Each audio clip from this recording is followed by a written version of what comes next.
Hi there, and welcome to the special Hollywood Awards edition of Inside Access. Last night's ceremony was the shortest ever, clocking in at just over 7 hours. Come on, Moby, we don't have time for a letter now. But wouldn't people rather hear about red carpet do's and don'ts? Oh, all right. Dear Tim and Moby, my dad says you can't trust everything you see on the news because they mix facts and opinions together. What does that mean? Sincerely, Lily. Thanks for writing in, Lily. A fact is a statement that can be proven true or false. For example, birds have wings is a fact. We can prove that birds are defined, in part, by their wings. Humans have wings is also a statement of fact, but we can prove that it's false. An opinion is a statement that can't be proven true or false. It's based on the speaker's beliefs. Canaries make better pets than ostriches is an opinion. You can't prove that canaries make better pets than ostriches. Some people might really like ostriches. They'd say that canaries make boring pets, while ostriches are exciting. Neither opinion is right, since opinions are based on things like feelings and judgments. Well, opinions can be backed up by facts. If I were arguing for canaries, I could point out that they're small and they don't eat a lot. Plus, they make less noise than many other birds. Those are all facts. They can be proven true with a little research. Our pro-canary stance is now backed up by evidence. It's still an opinion, but it's an informed one.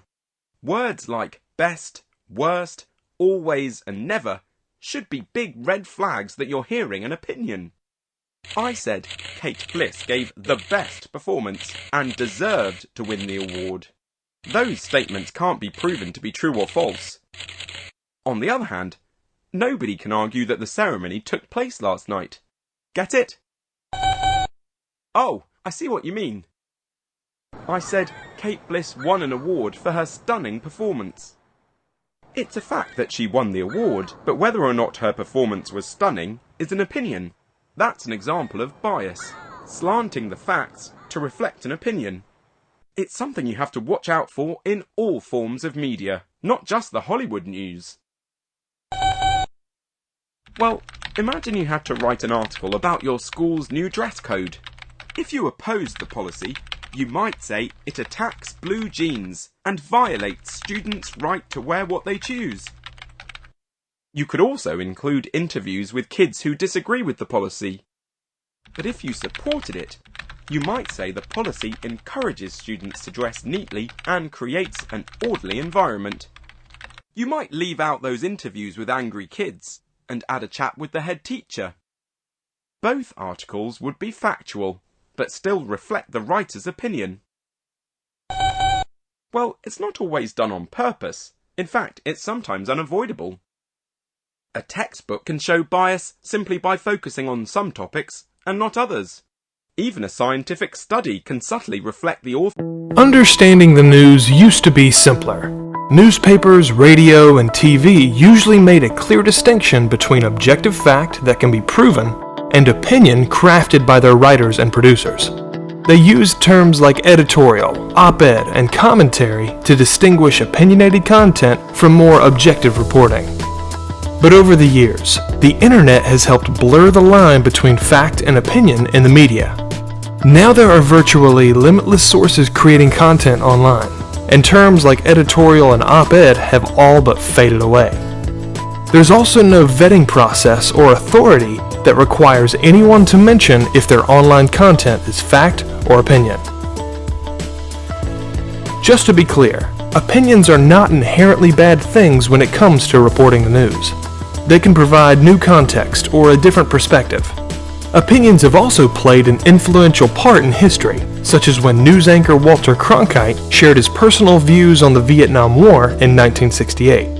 Of course, perspectives like that were typically designated as opinion. But these days, we seem to have lost some of our ability to detect opinion-based material if it isn't properly labeled. Unfortunately, there are content creators out there who are happy to take advantage of that. They mix opinions in with a few facts to make their perspective seem more credible.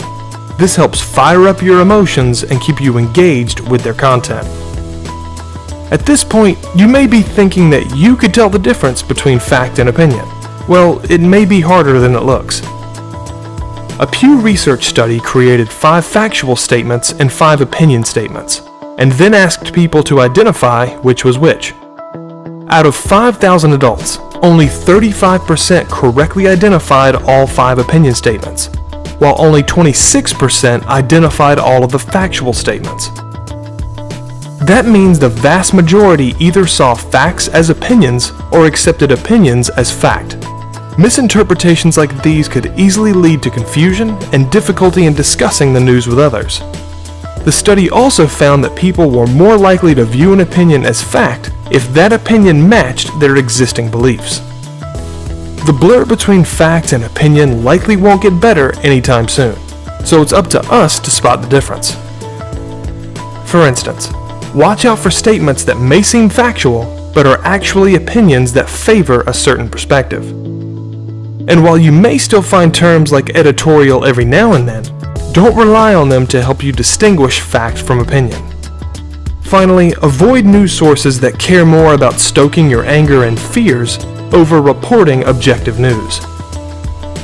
Though it may be difficult, recognizing fact and opinion in the media can make a tremendous impact on how you see the world.